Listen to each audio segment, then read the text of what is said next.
Hello students, hope you are fine.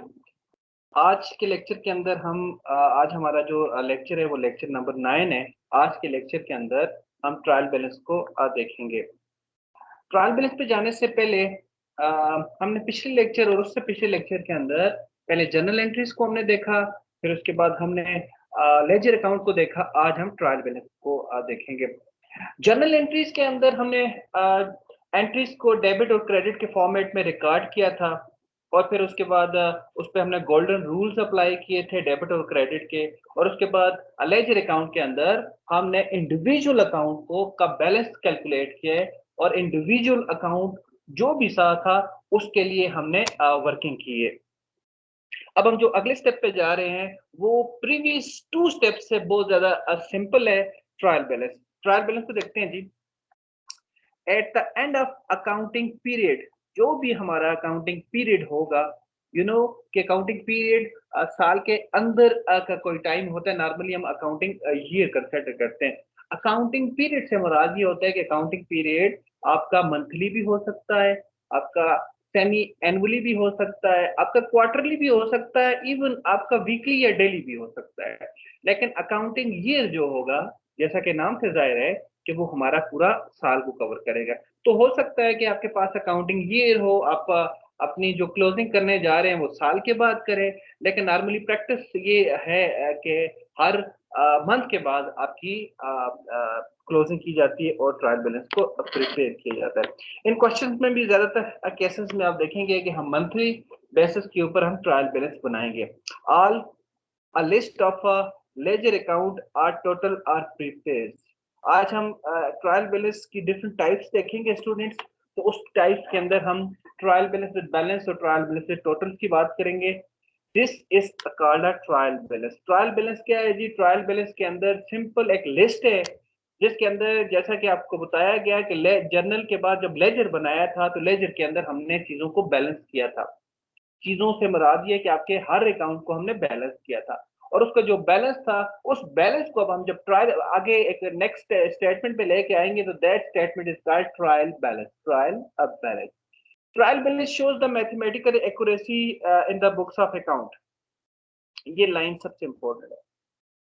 Students होते ऐसे कि जैसे ही आप जर्नल ले जाइए ट्रायल बैलेंस का क्वेश्चन कंप्लीट करते हैं तो आप देखते हैं कि अगर आपका ट्रायल बैलेंस इक्वल आ जाए, इक्वल मीन उसका डेबिट साइड और क्रेडिट साइड की वैल्यू आपस में बराबर हो, तो नॉर्मली ये समझा जाता है कि ये आपका जो क्वेश्चन है, ये आपकी रियल सिचुएशन है, वो फ्री ऑफ एरर है, उसमें कोई इशू नहीं है, चूंकि ट्रायल बैलेंस बराबर आ गए। आज एक चीज तो जरा समझना है स्टूडेंट, याद रखिएगा, ये जरूरी नहीं है कि अगर ट्रायल बैलेंस के दोनों साइड आपके बराबर आ गए हैं तो आपका क्वेश्चन है, आपका पेपर है, या आप कहीं किसी ऑफिस के अंदर हैं तो आपकी सिचुएशन में कोई एरर नहीं है, कोई गलती नहीं है, कोई करप्शन नहीं है। हो सकती है, फिर भी माइंड में ये याद रखना है। देखें, ये एक दो बातें अलग अलग, दो बातों को मैं अलग अलग कर देता हूँ। देखो, अगर आपका ट्रायल बैलेंस ठीक आ गया, बिल्कुल पॉसिबिलिटी है कि आपके क्वेश्चन के अंदर, आपकी रियल लाइफ सिचुएशन के अंदर कोई एरर नहीं है, आपने बिल्कुल ठीक जर्नल बनाया है, बिल्कुल ठीक लेजर बनाया है, according to the accounting rules आपने बनाई है चीजें, और उसके बाद आपने ट्रायल बैलेंस बनाया है तो वो भी ठीक बनाया है, दैट्स व्हाई उसके बराबर आ गए। ये भी हो सकता है, होता है। लेकिन अब चूंकि आप तक अकाउंटिंग के स्टूडेंट्स हैं, चीजों को क्रिटिकली देखते हैं, तो ये याद रखिएगा कि एरर के बावजूद भी आपका ट्रायल बैलेंस बराबर आ सकता है। मेरी बात को समझ गया ना? एरर भी होंगे। आज हम इस तरह की कुछ यहाँ पे आपके लिए प्रैक्टिस करेंगे, जहाँ पे आप देखेंगे कि एक क्वेश्चन के अंदर मल्टीपल एरर होने के बावजूद फिर भी ट्रायल बैलेंस बराबर है। तो मैं सिर्फ जो आपका अपना छोटा सा पॉइंट स्टेब्लिश करने जा रहा हूँ वो ये है कि ट्रायल बैलेंस अगर बराबर हो तो उस पे कंफर्म आपने नहीं हो जाना कि जी बस अब ये हमारे हमारे क्वेश्चन में कोई एरर नहीं। नहीं, क्वेश्चन में फिर भी एरर हो सकते हैं। फिर क्या है, फिर ये कि ट्रायल बैलेंस किस मर्ज की दवा है? तो भाई trial balance shows only mathematical accuracy, just mathematical accuracy. अब क्वेश्चन ये कि आप पूछना चाहेंगे कि sir what is the mathematical accuracy? Mathematical accuracy से मुराद बेटा ये है कि इक्वल इक्वल फॉर एग्जांपल मैं आपको इक्वल डेबिट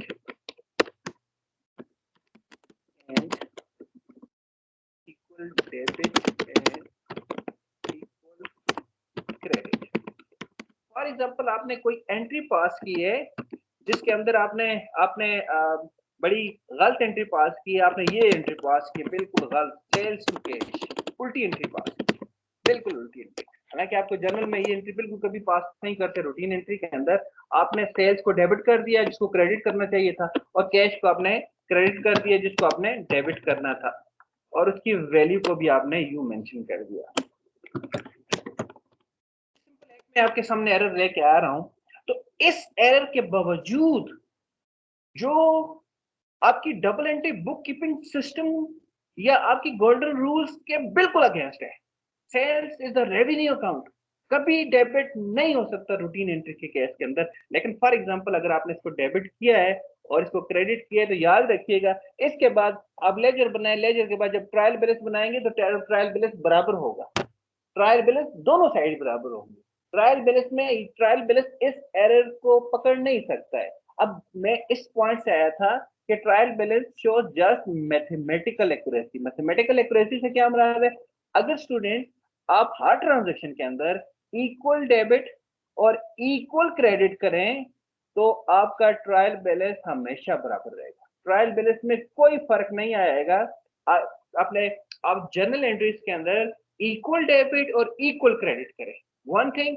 और जब आप लेजर बनाए तो प्रॉपरली आप लेजर को भी, लेजर के जितने भी रूल्स हैं उनको प्रॉपरली आप लेके जाए, प्रॉपरली बैलेंस करें तो हो तो आपका ट्रायल बैलेंस बिल्कुल बराबर, आगे चल के आपका ट्रायल बैलेंस के दोनों साइड बराबर होंगे। मीन कि ये आपका ट्रायल बैलेंस सिर्फ ये सजेस्ट कर रहा होता है कि बुक्स ऑफ अकाउंट्स के अंदर जितना आपने डेबिट किया था उतना ही आपने क्रेडिट कर दिया तो आपका ट्रायल बैलेंस बराबर। क्योंकि जितना जो आपने डेबिट किया था और जितना आपने क्रेडिट किया था, डेबिट इंपैक्ट जनरल से होते हुए लेजर में प्रोसेस होते हुए ट्रायल बैलेंस में डेबिट साइड पे शो हो जाएगा। और जो आपने जितना ही आपने क्रेडिट किया, फॉर एग्जांपल अगर आप इस एंट्री के अंदर मैं एग्जांपल के तौर पे अगर आप ऐसे कर देते, सेल्स को आप डेबिट कर देते 10,000 के साथ और कैश को क्रेडिट करते 1000 के साथ, तो याद रखें यहाँ पे देखें दोनों बराबर नहीं है।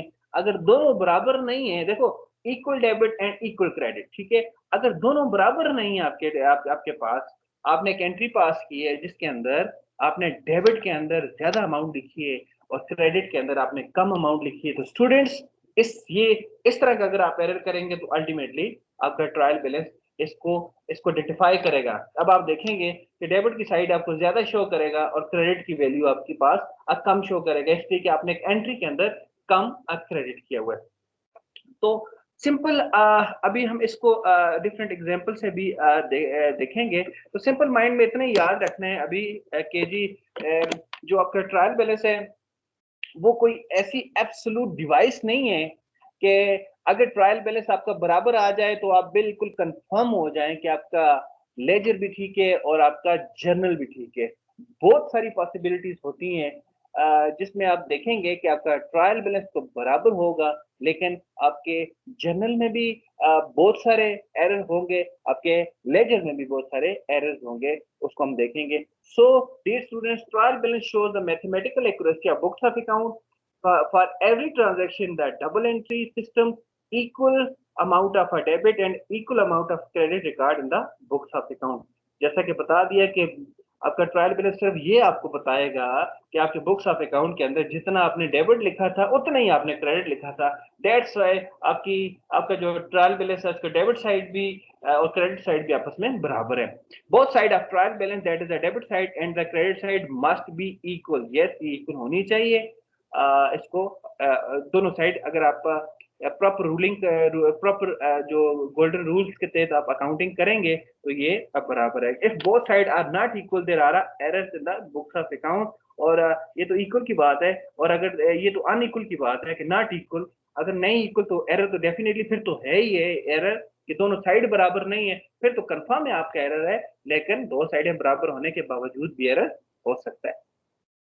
Preparation of trial balance, preparation of trial balance को देखें। Preparation of trial balance following step simple सा है। Write down the company name in the middle of, देखें जैसा कि मैं यहाँ पे आपको बता देता हूँ कि देखो हम कोई भी स्टेटमेंट स्टार्ट करते हैं तो सबसे पहले कंपनी का नाम हम टॉप पे लिखते हैं और वो सेंट्रलाइज किया जाता है। उसके बाद हम उस स्टेटमेंट का नाम लिखते हैं, कौन सी स्टेटमेंट है, ट्रायल बैलेंस है, इनकम स्टेटमेंट है, बैलेंस शीट है, कैश फ्लो है, व्हाटएवर।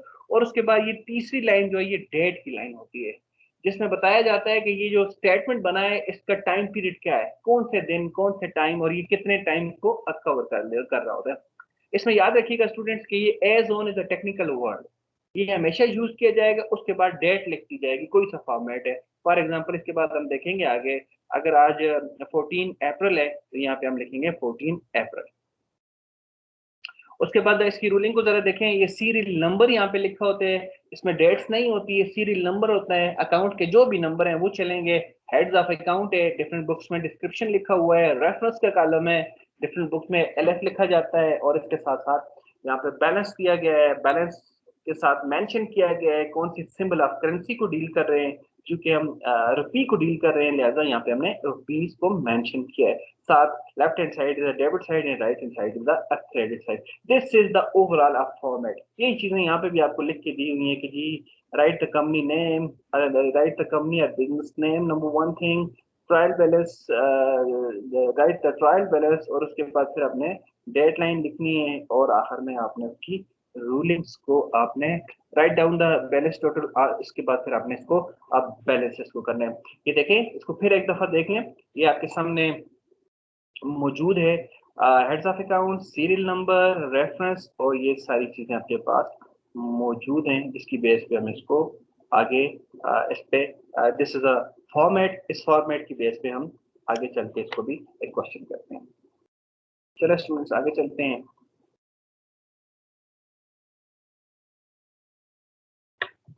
ये क्वेश्चन है, इसको देखते हैं।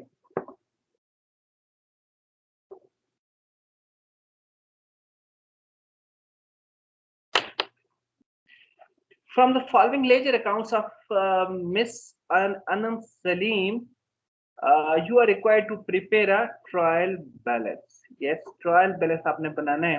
देखो ट्रायल बैलेंस, जर्नल के बाद लेजर, लेजर के बाद trial balance, directly trial balance नहीं बन सकता, आपने ट्रांजैक्शन को जर्नलाइज करना होता है, फिर लेजर में आपने लेके जाना होता है, लेजर के बाद उसका ट्रायल बैलेंस बनता है। अब आपको जो इसके लिए ट्रायल बैलेंस को बनाने के लिए जो डेटा गिवन है वो जरा देखें, आपको बिल्कुल टी अकाउंट गिवन है, टी अकाउंट मीन आपको लेजर अकाउंट गिवन है, और चूंकि स्पेस की वजह से आपको बिल्कुल सिंपल सिंपल लिख के इसको प्रोवाइड किया गया जो भी हमें इंफॉर्मेशन चाहिए।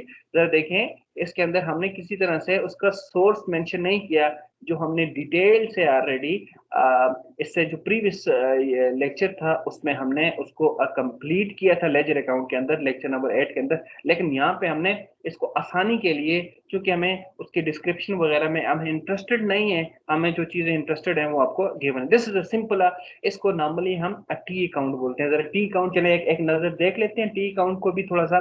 देखो टी अकाउंट में यू नो कि टी को जो इम्पोर्टेंट चीज होती है उसका उसका नेम ऑफ अकाउंट होता है कि कौन सा अकाउंट है। ये आपके पास जो अकाउंट है कैश अकाउंट, कैश अकाउंट में देखें आपके पास 10,000 और यू नो कि ये इनफ्लो साइड है, ये आउटफ्लो साइड है। ऑल दो हमें इसमें इंटरेस्टेड नहीं है यहाँ पे ट्रायल बैलेंस में, लेकिन सिर्फ आपकी लेजर के कॉन्सेप्ट को थोड़ा सा रिफ्रेश करने के लिए मैं दो बातें करना। ये देखो, ये आपके पास 10,000 है, 10,000 डेबिट साइड पे लिखा हुआ है, लिहाजा ये कहीं से 10,000 आपके पास आया है, इनफ्लो है।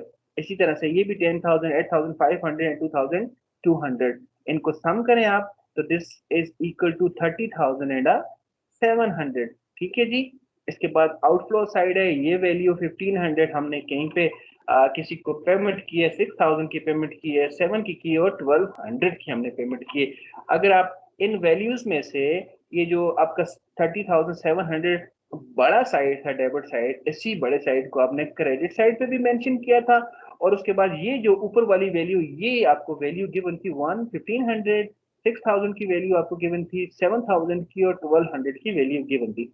आपने 30,700 में से ये जो गिवन वैल्यूज थी इनको माइनस किया, तो you got a balance value. अब बैलेंस की वैल्यू देखें आपको मिली है, दैट इज अ 15,000। और यू नो ना आखिरी पॉइंट कि दिस इज अ बोलो, this is a debit balance.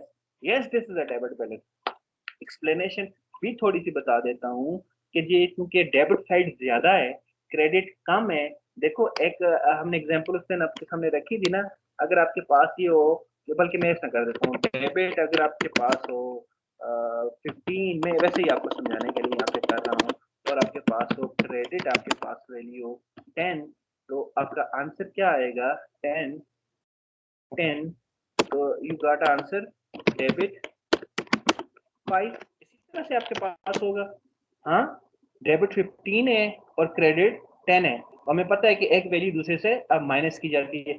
अगर वाइस वर्सा कर लेते हैं, मैं करता हूँ डेबिट को करता हूँ 5 और इसको 10, तो आपके पास वैल्यू क्या आएगी? क्रेडिट 5। ये तो सिंपल सा मैट्रिक का रूल है ना, पता है ना? ठीक है, इसी रूल को माइंड में रखना है, इसी रूल को माइंड में रखें। तो होता क्या है, आपके पास ये होता है, यहाँ पे देखिए 30,700 जो था, ये डेबिट की वैल्यू ज्यादा थी और क्रेडिट में ये कम थी, 1500, 16,000 और 7,000 और 1,200। अगर इसको आप सम करें तो ये वैल्यू बनती है 15,700। मीन क्रेडिट साइड आपका 15,700 बन रहा था, 15,700 बन रहा था ये वैल्यू। ये वाली वैल्यू मैं इस चीज को रख देता हूँ ताकि आपको नजर आए, ये वाली वैल्यू। ठीक है, क्रेडिट साइड कितना बन रहा था? 15,700। डेबिट साइड बन रहा था 30,700। सो हमने इसका डिफरेंस कैलकुलेट किया, तो डिफरेंस वी गेट अ 15,000।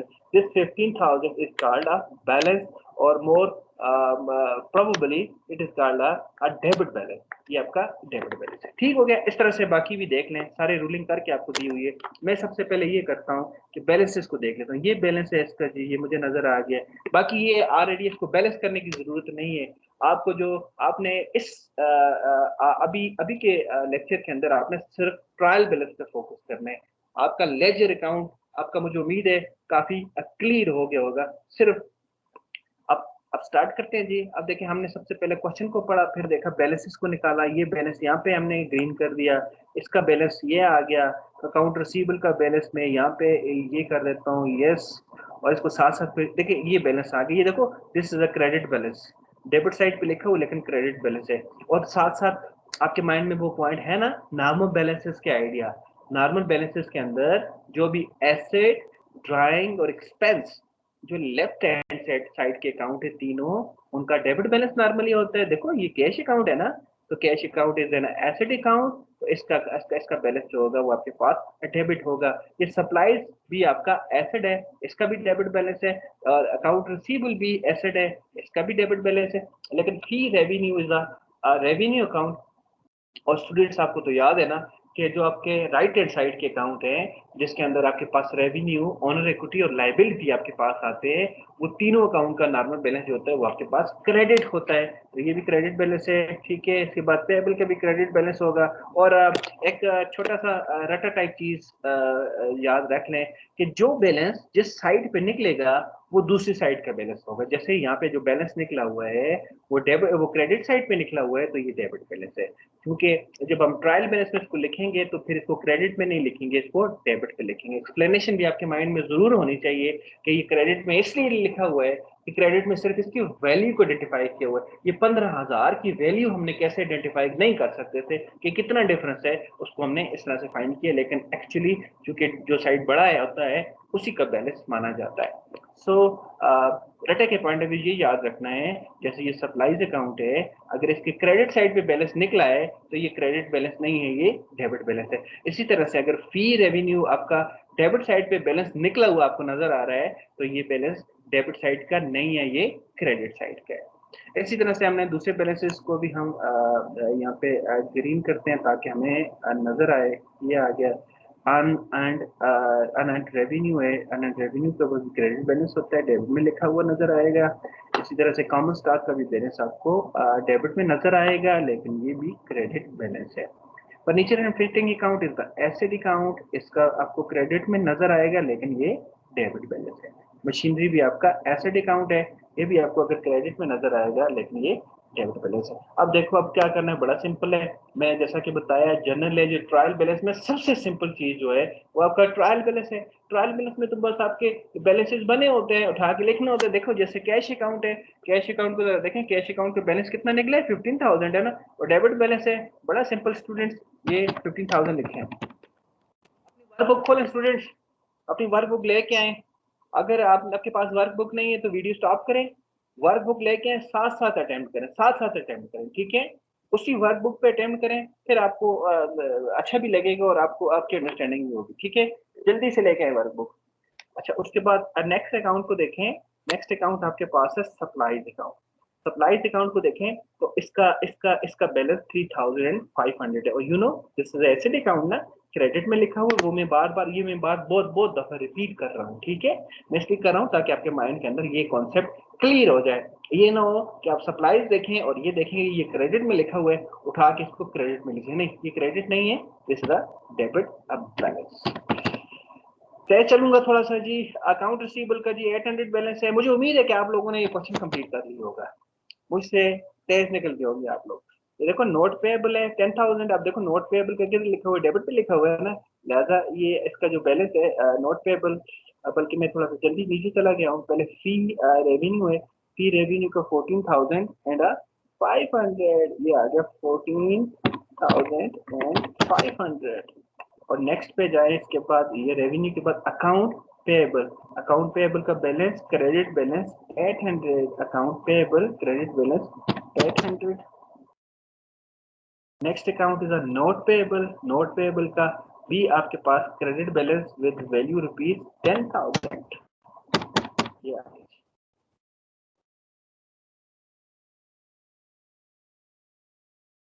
इसके बाद जी नोट पेएबल के बाद कौन सा अकाउंट है, नोट पेएबल तक हो गया। अन रेवेन्यू डेट के साथ 2000। और उसके बाद common stock issued owners equity account, इसका भी क्रेडिट बैलेंस होगा 10,000 के साथ। उसके बाद है जी furniture and fitting is the asset account 6,000 debit balance. Last account is the machinery, of course it is also asset account, इसका बैलेंस 7,000 डेबिट आ गया। कैलकुलेटर निकालें। ये आगे जी डेबिट में जी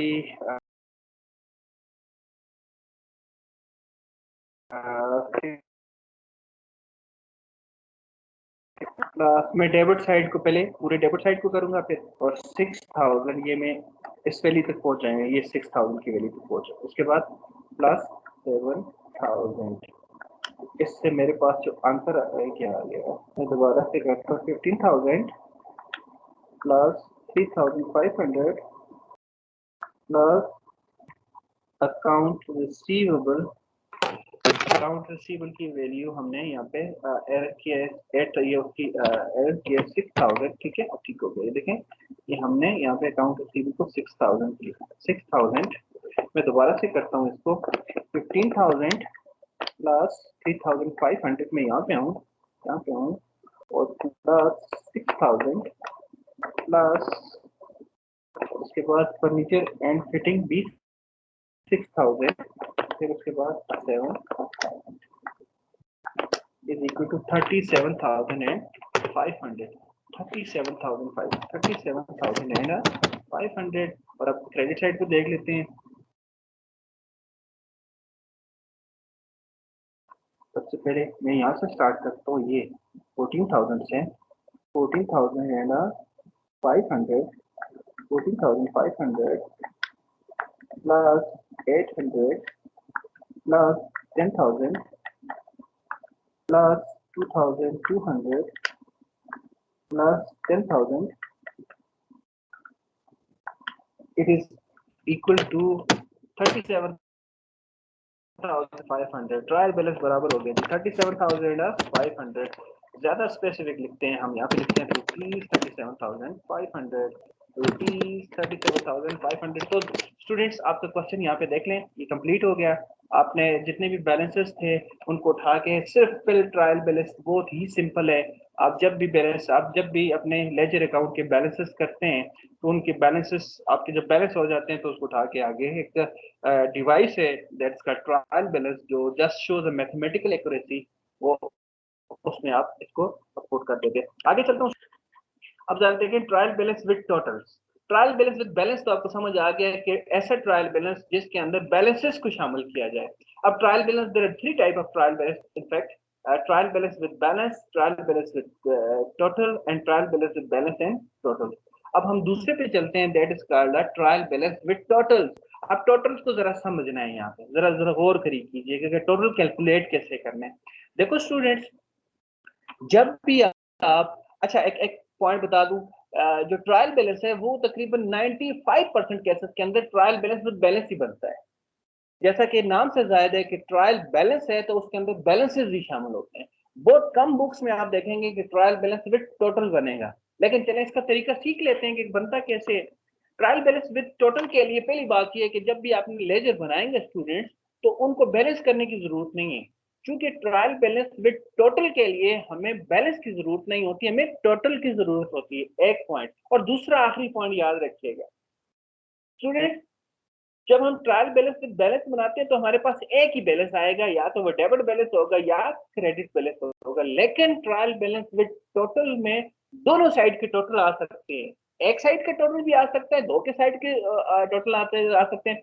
वो डिपेंड करेगा कि आपके जो लेजर अकाउंट है उसकी दोनों साइड पे अमाउंट है कि जस्ट टोटल करना। देखिए जस्ट टोटल कैसे करेंगे, ये तो ऑलरेडी टोटल ना 30,700 टोटल है ना, लेकिन इसको टोटल करना है, आप इसके बैलेंस को भूल जाना है। तो देखें ये हमने पहले किया भी था, हम दोबारा चेक करते हैं। ये लिखा हुआ है जी 1500 में, ये कैश कैश अकाउंट की क्रेडिट साइड पे हूँ, ये 1500 प्लस 6000 प्लस 7000 और प्लस 1200 टोटल किया ना। यस, इसका मतलब है डेबिट साइड की कितनी वैल्यू थी, डेबिट साइड को भी आप करें तो वो इतनी बनेगी 30,700, और क्रेडिट की कितनी बनेगी 15,700।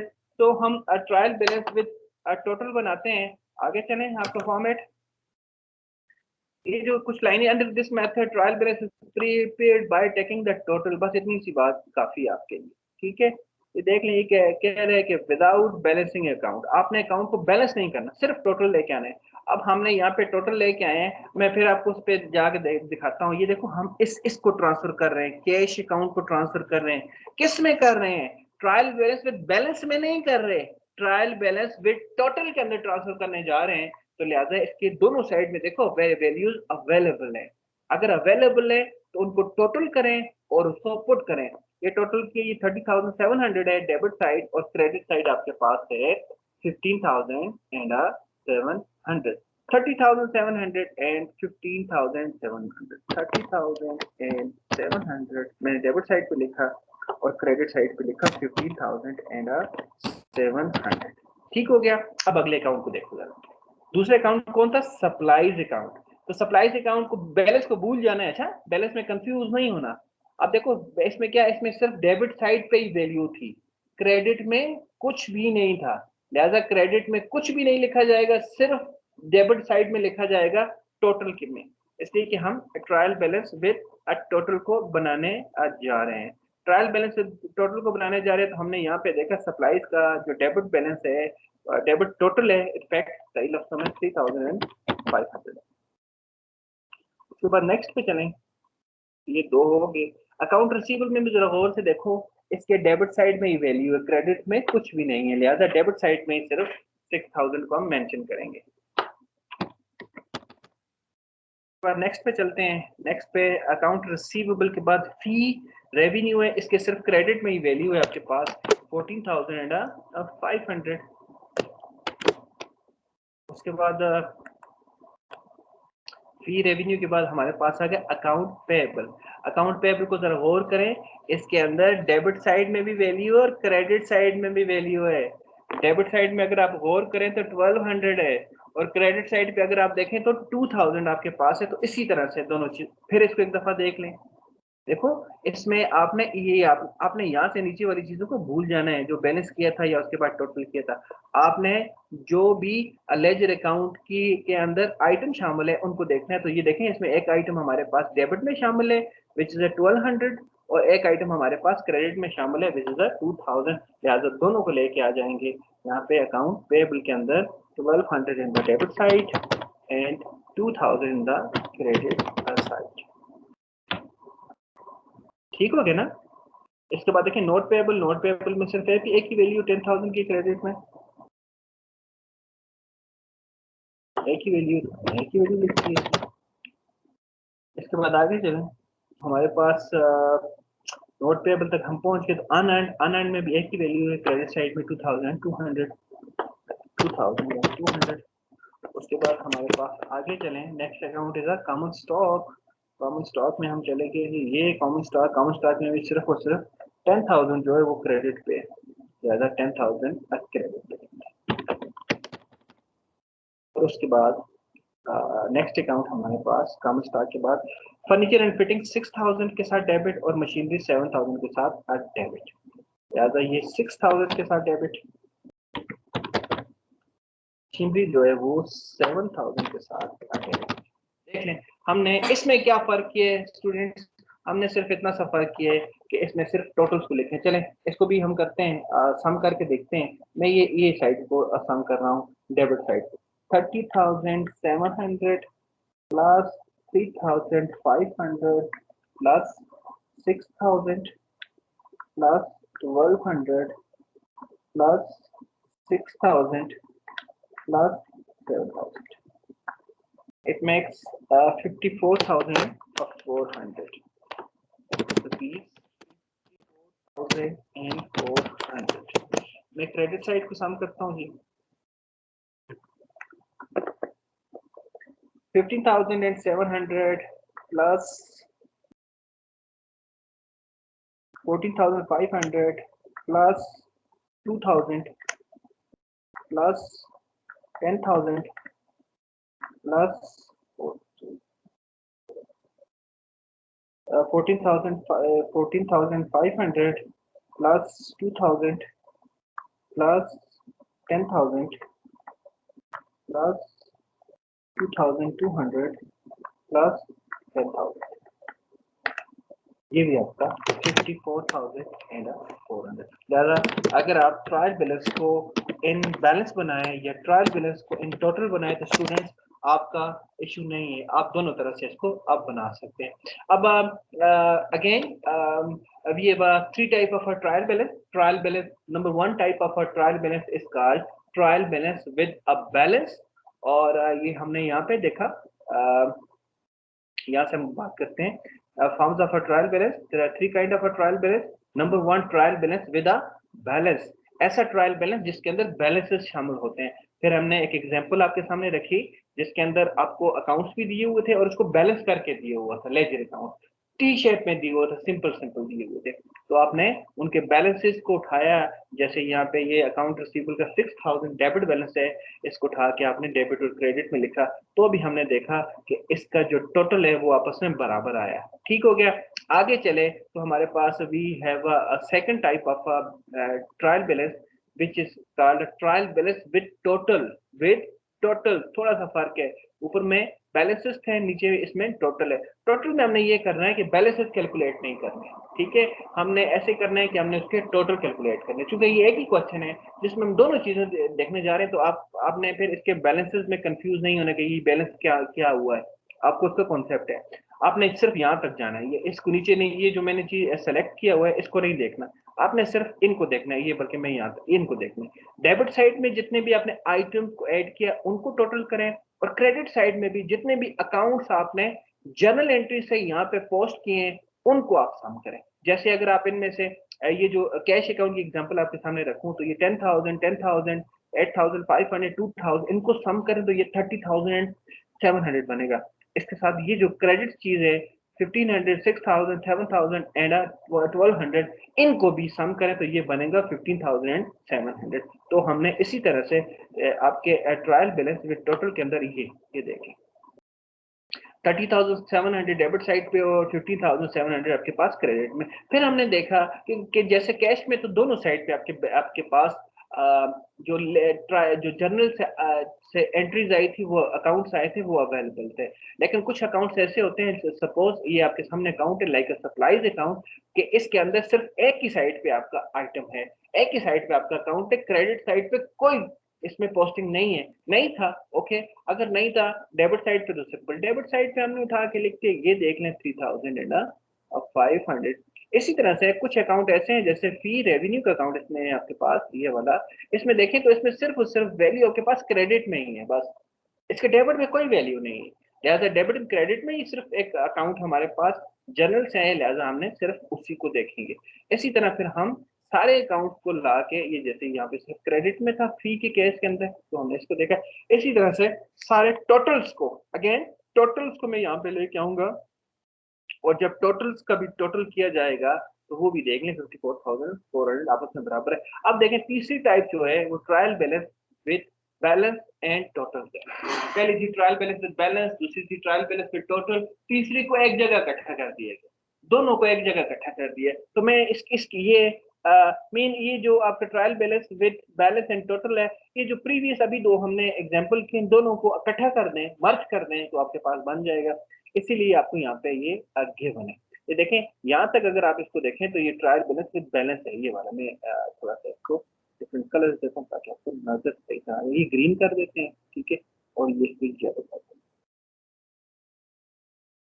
येलो कर देते हैं। और सेंटर में देखो ये लाइन एक बोल्ड लाइन है, ठीक है। इससे ये जो देखें, ये देखें हमने कैश लिखा था, कैश के अंदर आप अगर बैलेंस में जाके जाके देखें तो ये जब हमने यहाँ पे किया था ये ट्रायल बैलेंस विद बैलेंस, तो इसमें देखो कैश के कितना मिला था 15,000। तो हमने ये देखो ये 15,000 ऑलरेडी यहाँ पे मेंशन है, ये वाला, ये वाला 15,000। और अगर आपका ट्रायल बैलेंस विद टोटल को देखें तो हमने ट्रायल बैलेंस विद टोटल अभी किया है, तो उसमें कैश के 30,700 एंड 15,700 है। इसको भी इस तरह से, इनको भी simple trial balance with balance and total में हमने ट्रायल बैलेंस विद बैलेंस और ट्रायल बैलेंस विद टोटल को मर्ज कर दिया एक जगह पे ले आए। लिहाजा इसको भी आप उसको प्रैक्टिस करें। यहाँ तक स्टूडेंट्स आपके ट्रायल बैलेंस का आइडिया तीनों टाइप्स को हमने देख लिया। अब थोड़ा सा हम आगे चलते हैं, ठीक है। अब जरा गौर से देखें, हमें पता है कि नॉर्मल बैलेंसेस हमें पता है, मैं यहाँ पे लिखता हूँ, यहाँ पे लिखता हूँ, यहाँ पे बल्कि यहाँ पे लिखते हैं, हमें पता है एसेट्स जो होते हैं और एक्सपेंस जो होते हैं और एंड ड्राइंग्स जो होती हैं, इनका बैलेंस होता है डेबिट, ठीक है, नॉर्मल बैलेंस डेबिट होता है। और इसी तरह से जो हमारे पास लायबिलिटी होती है, हमारे होता है, या हमारे पास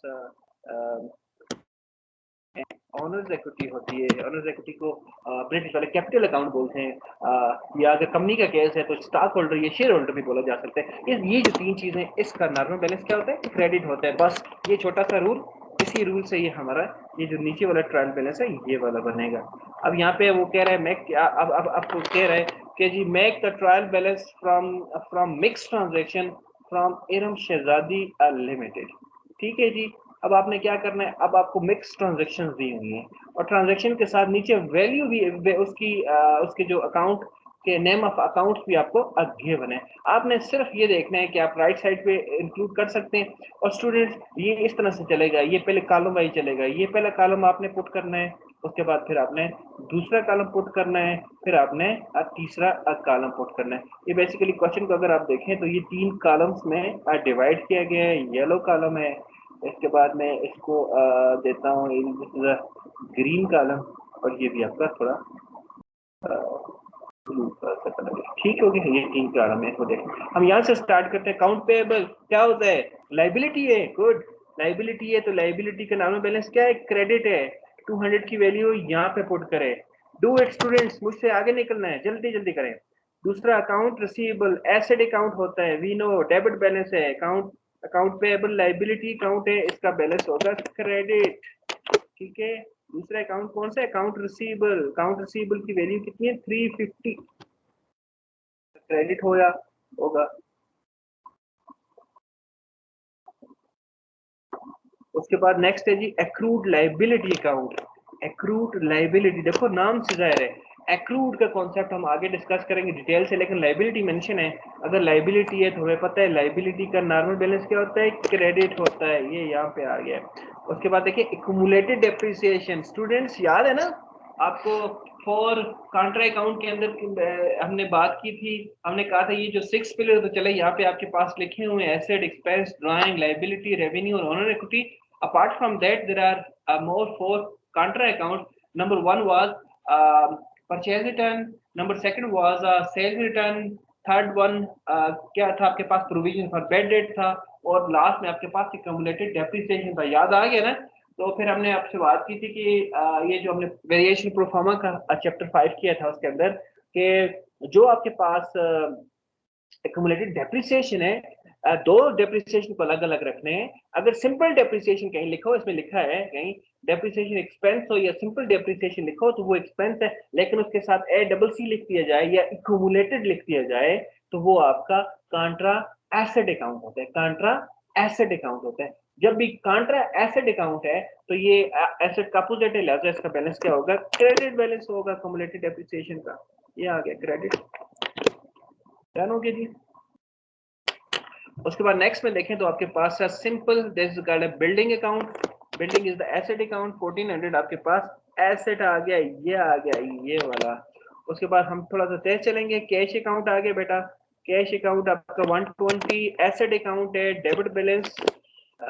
उसके बाद इनकम टैक्स एक्सपेंस मेंशन किया हुआ है, एक्सपेंस है तो डेबिट बैलेंस ये आ गया। उसके बाद देखो ऑनर इक्विटी है, ऑनर इक्विटी हमें पता है क्रेडिट बैलेंस 300 है, क्रेडिट बैलेंस साथ देखना है हम। सेल रोज कॉलम को प्रॉपर्ली फॉलो कर रहे हैं, ठीक है। देखना है गलत सेल रो को इस्तेमाल है। Cost of goods sold, cost of goods sold, cost and expense में डिफरेंस है। लेकिन कास्ट ऑफ गुड्स सोल्ड, जरा इस वर्ड को देखें, ये कह रहा है कि जो चीजें आपने सेल की हैं उस पे आपका कितना खर्चा हुआ है, सिंपल लफ्जों में। Basically we have to prepare a cost of goods sold statement. आप इंशाल्लाह आगे चल के financial statement, formal financial statement की प्रिपरेशन से पहले थोड़ा सा टच आपको जरूर दिया जाएगा cost of goods sold statement का। Normally cost of goods sold statement जो स्टूडेंट्स है, that is a part of your cost accounting, जो आप जिसको आप चौथे सेमेस्टर के अंदर देखेंगे। लेकिन सिंपल से इसको देखो, नाम से देखो, सिर्फ कास्ट खर्चे को बोलते हैं एक तरह से। आप गुड्स सोल्ड, जो चीजें आपने बेची है उस पे आपका कितना खर्चा है, लिहाजा this is expense account. Expense account, cost of goods sold is the expense account, और normally it is the biggest expense in the merchandising business और मैन्युफैक्चरिंग बिजनेस, ठीक है। सबसे ज्यादा खर्चा होता है इसके cost of goods sold. That's why हम cost of goods sold statement भी एक बनाते हैं, वो भी हम बनाएंगे। उसके बाद डेप्रिसिएशन एक्सपेंस लिखा हुआ है कि DEP stand for the depreciation, याद रखें। ये क्योंकि स्पेसेस कम है इसकी वजह से इसको मुख्तसर लिखा गया है, DEP stand for the depreciation. और आगे देखो एक्सपेंस मेंशन है, अगर कुछ ना भी मेंशन होता फिर भी एक्सपेंस होता। एक्यूमुलेटेड के लिए जरूर एक्यूमुलेटेड साथ लिखा जाएगा, लेकिन डेप्रिसिएशन एक्सपेंस के जैसे एक्सपेंस का केस है कि एक्सपेंस बाय डिफॉल्ट एक्सपेंस होते हैं अगर मेंशन ना भी किया जाए। जैसे अगर कमीशन लिखा हुआ है, मेंशन नहीं है तो वो भी एक्सपेंस है। इसी तरह डेप्रिसिएशन, अगर सिर्फ सिंपल डेप्रिसिएशन डीईपी लिखा हुआ है वो भी स्टूडेंट आपका एक्सपेंस है 110 के साथ। डेप्रिसिएशन एक्सपेंस है, एक्सपेंस डेबिट। आगे चलो, इंटरेस्ट एक्सपेंस मेंशन है, एक्सपेंस डेबिट है। अनअर्न्ड रेवेन्यू, अनअर्न्ड रेवेन्यू, ये रेवेन्यू नहीं है, क्या है? Liability. Good. Interest revenue is your revenue account, revenue का नॉर्मल बैलेंस क्रेडिट, पुट करें क्रेडिट साइड पे। Inventories asset account, debit balance, debit balance. और इसके साथ साथ आगे चलें, land 200, land 200, land, land is the asset account, debit balance. आगे चलो, land, long term debts, debts D, डेट्स क्या होते हैं? Yes, liability account, debts liability account, credit.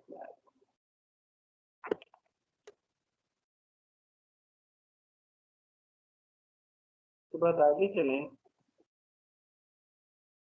Dates के बाद next account is the prepaid expense, expense account. हमें पता है जब भी प्रीपेड लगेगा that is a asset account, यहाँ पे डेबिट करें प्रीपेड एक्सपेंस। और उसके साथ साथ नेक्स्ट है जी salaries expense account, salary expense account है तो ये साथ एक्सपेंस लिखा हुआ है, डेबिट बैलेंस। और नेक्स्ट अकाउंट हमारे पास आ गया सैलरीज एक्सपेंस के बाद जी sales revenue, sales revenue is the revenue account, credit side. Next account पे चलो, रेंट एक्सपेंस अकाउंट, एक्सपेंस है तो डेबिट है, एक्सपेंस है तो डेबिट है। और last is the retain earning, retain earning, ये भी स्टेटमेंट है, बनाएंगे, डिटेल बात करेंगे, सिंपल इसके वर्ड को देखते हैं, रिटेन अर्निंग। पहले अर्निंग को देखते हैं, अर्निंग किसको बोलते हैं, प्रॉफिट को अर्निंग बोलते हैं। और रिटेन अर्निंग का क्या होता है स्टूडेंट्स, ये कंपनी का केस होता है। कंपनी में ऐसे किया जाता है कि अगर इस साल कंपनी को 20 लाख का प्रॉफिट हुआ है, सपोज करें, अमाउंट पे गौर करना है, 20 लाख का प्रॉफिट हुआ है, तो वो 20 लाख डिविडेंड की सूरत में शेयर होल्डर को अदा नहीं किया जाता, उसमें से कुछ अमाउंट को बिजनेस के अंदर रिटेन कर दिया जाता है किसी भी मकसद के लिए, उसके बहुत से डिफरेंट ऑब्जेक्टिव हैं।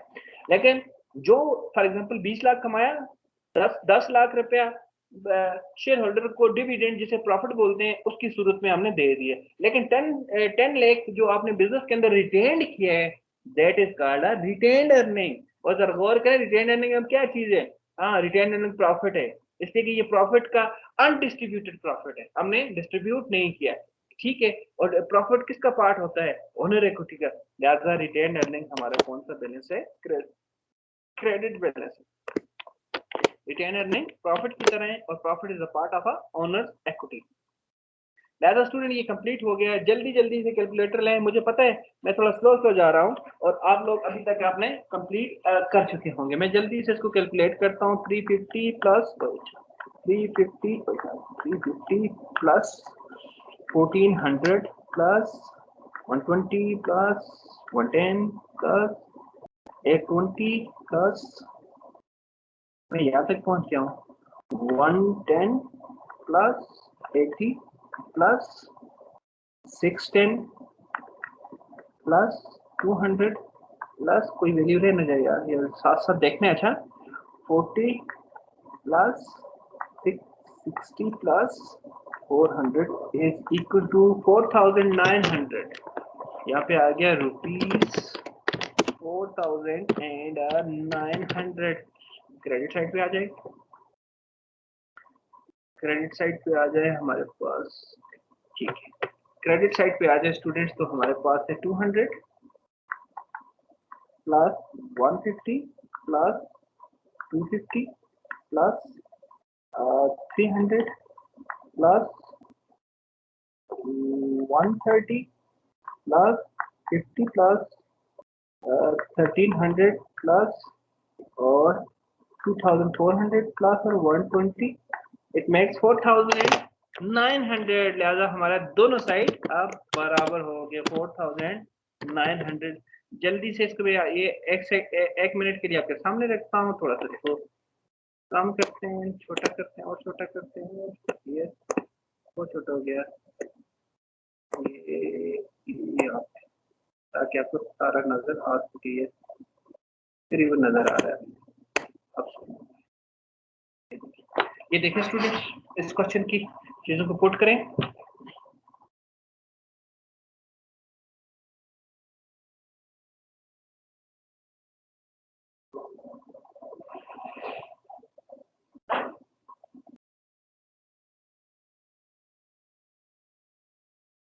अब आगे चलते हैं, थोड़ा सा आपको बड़े मजे का क्वेश्चन है तो वो दिखाते हैं।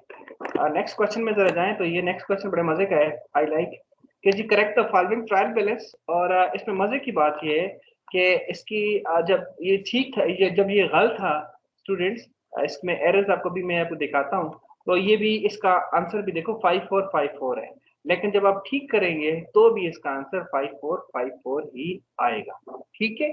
चलो, ये जरूरी नहीं होता, लेकिन इस केस के अंदर आ गए, जरा गौर से देखें। सबसे पहले तो हम ये करते हैं कि देखो इसको गौर से देखो, ये ओनर इक्विटी के अकाउंट को देखें, ठीक लिखा हुआ, क्रेडिट में ठीक लिखा हुआ है।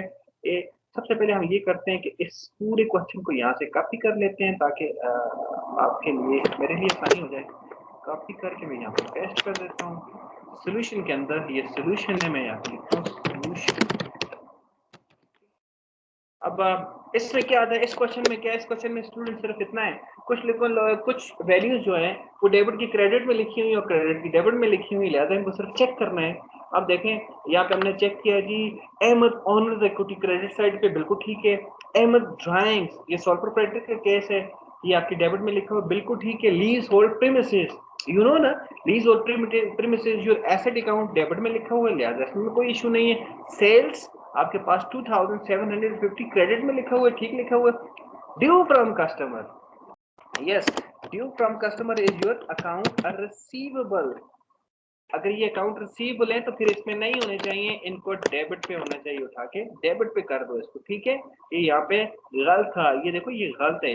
आप अपने पास चूंकि आप पेपर पे काम कर रहे हैं तो इस पे इसको निशान लगा दें, ठीक है। इसके बाद इसको ठीक जगह पे नीचे लिखनी है, हमने ठीक लेफ्ट लिख दिया। परचेज का भी डेबिट बैलेंस होता है, परचेज रिटर्न नहीं, purchase return is contra purchase account. Purchase debit है तो परचेज रिटर्न आपका क्रेडिट होगा, उल्टा है।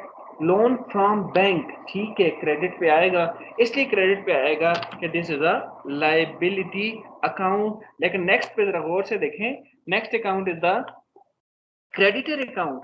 Creditor account, debtor account, debit, creditor account. Credit simple सी बात है, क्रेडिटर क्या होता है, क्रेडिटर होते हैं हमारे पास जिसे हम बोलते हैं अकाउंट रिसीवेबल, उनको हम अब बोलते हैं। उसके बाद आगे चलता हूँ, आगे चलो तो नेक्स्ट अकाउंट हमारे पास है ट्रेड एक्सपेंस, 700 है, लिहाजा बिल्कुल आपके पास आपने ठीक मेंशन किया हुआ है। और उसके बाद नेक्स्ट पे चलते हैं, ट्रेड एक्सपेंस के बाद कैश अकाउंट है, बिल्कुल देखो हमने ठीक मेंशन किया हुआ है। बिल पेएबल अकाउंट नहीं, payable is a liability account. अगर लायबिलिटी है तो ये लायबिलिटी आपके पास क्रेडिट साइड पे रिपोर्ट की जाएगी। नेक्स्ट पे चलो, सैलरीज एंड वेजेस डेबिट, बिल्कुल ठीक है। ओपनिंग स्टॉक, ओपनिंग स्टॉक यहाँ पे आ गया, ओपनिंग स्टॉक, ये opening stock your inventory account यहाँ पे आ जाएगा, ठीक है। और रेंट एंड रेट्स आपके पास, ये भी आपका चूंकि एक्सपेंस अकाउंट है, डेबिट होगा। और सेल्स रिटर्न, देखो सेल्स रिटर्न आपका डेबिट होता है, इसलिए डेबिट होता है कि सेल्स आपका रेवेन्यू अकाउंट है और वो हमेशा क्रेडिट है, और सेल रिटर्न क्योंकि कांट्रा रेवेन्यू अकाउंट है वो डेबिट हो जाएगा, जिसमें हमने बहुत सी डिस्कशन कर रखी है। इसको सम करते हैं और फिर एक छोटा सा पॉइंट इसमें मैं आपको बताऊंगा आखिरी, इसको देखते हैं, ठीक है। अब मैं यहाँ से स्टार्ट करता हूँ, इसको थोड़ा छोटा करते हैं ताकि सारी पूरा क्वेश्चन हमें क्लियर एक जगह नजर आई है, सब ठीक है। 564 में स्टूडेंट्स ये इसको सम कर, इसको आप ही करके देखें।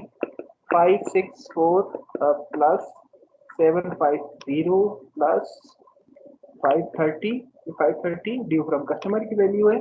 और उसके बाद देखें 1259 है हमारे पास, और उसके बाद 700 है, फिर 226 है, कहाँ पे भाग गया ये, फिर 226 था, यहाँ था ये 226 क्या पे था, ये था 700 के बाद 226 है, फिर उसके बाद है प्लस 600 है, फिर प्लस 264 है, फिर प्लस 600, 264 के बाद फिर क्या है जी, 264 के बाद है 463, और फिर प्लस है 98, तो it's give us 5454। This means ये साइड हमने बिल्कुल ठीक बनाया है। अब दूसरी साइड पे चले जाते हैं, और फर्स्ट वैल्यू जो आपके पास ऑनर इक्विटी की रिपोर्टेड है उसकी वैल्यू है 1556, 1556 प्लस 2750 प्लस 264 प्लस 256 प्लस 256 और प्लस 528, इसकी वैल्यूज को जरा गौर से देखना है, अच्छा, ताकि एरर ना हो। Last value is 100, yes, 54 and 54। This means कि ये भी हमारा क्वेश्चन हमने ठीक कर दी। तो स्टूडेंट्स बिल्कुल आखिरी क्वेश्चन है, आखिरी क्वेश्चन से पहले सिर्फ छोटी सी एक बात इन्वेंट्री के केस में, ठीक है। यहाँ पे मेंशन था हमारे पास, कहाँ पे था, ये था। ओपनिंग इन्वेंट्री है या ओपनिंग स्टॉक है, एक ही बात है। इसको बिगिनिंग इन्वेंट्री बोलते हैं या बिगिनिंग स्टॉक बोलते हैं, ठीक है। या सिंपल स्टॉक लिखो या सिंपल इन्वेंट्री लिखो। स्टूडेंट याद रखिएगा, यहाँ पे कहीं अगर कुछ स्पेस मिल जाए तो वहां पे मैं लिख दूं, मैं यहाँ पे लिख देता हूँ टॉप पे। अगर आपके लिखो ओपनिंग इन्वेंट्री लिखो, इन्वेंट्री लिखो, सिंपल सी बात है इन्वेंट्री, और यू नो कि इन्वेंट्री को स्टॉक भी बोलते हैं, तो इसको हम कंसीडर करेंगे, ठीक है। ट्रायल, अगर इस तरह की चीजें तो उसको ट्रायल बैलेंस में हम लिखेंगे। लेकिन अगर लिखो क्लोजिंग इन्वेंट्री, ये बहुत इंपॉर्टेंट बात है, आखिरी पॉइंट है इसमें, बाकी कुछ भी नहीं, ठीक है। क्लोजिंग इन्वेंट्री कहीं पे लिखो, और आपको पता है इन्वेंट्री को या क्लोजिंग इन्वेंट्री के साथ जरूर मेंशन किया जाएगा, या लिखो कहीं पे क्लोजिंग स्टॉक मेंशन किया जाएगा, याद रखें। ओपनिंग इन्वेंट्री के लिए सिंपल ओपनिंग इन्वेंट्री लिखी जा सकती है। मैं थोड़ा सा और लिखता हूँ, एक और भी लिखता हूँ, ओपनिंग स्टॉक भी लिखा जाता है, ओपनिंग स्टॉक भी लिखा जाता है या सिंपल स्टॉक भी लिखा जाता है, आप समझते हैं इस बात को, ठीक है। इसको कंसिडर करेंगे मीन ये जब आपके पास ये वाली, मैं इसको ग्रीन करता हूं ताकि आपको समझ आए। ग्रीन जो हमारे पास लाइन है ये इसमें लिखा हुआ है कि ओपनिंग इन्वेंट्री लिखा हो किसी जगह, या सिंपल इन्वेंट्री लिखा हो, या ओपनिंग स्टॉक लिखा हो, या सिंपल स्टॉक लिखा हो, या समटाइम बिगिनिंग लिखा जाता है। आपको पता है ओपनिंग और बिगिनिंग एक ही चीज के नाम है। कहीं पे बिगिनिंग इन्वेंट्री लिखो या कहीं पे बिगिनिंग स्टॉक लिखो तो उसको हम ट्रायल बैलेंस में कंसिडर करेंगे। कंसिडर मीन उसकी वैल्यू को हम ट्रायल बैलेंस के अंदर ये लिखेंगे। देखिए यहाँ पे हमने लिखा है। लेकिन फॉर एग्जांपल अगर कोई केस है, कोई क्वेश्चन है जिसके अंदर क्लोजिंग इन्वेंट्री लिखी हुई है तो याद रखिएगा नॉट कंसिडर्ड। क्लोजिंग इन्वेंट्री जो है या क्लोजिंग स्टॉक जो है दैट नॉट कंसिडर्ड, हम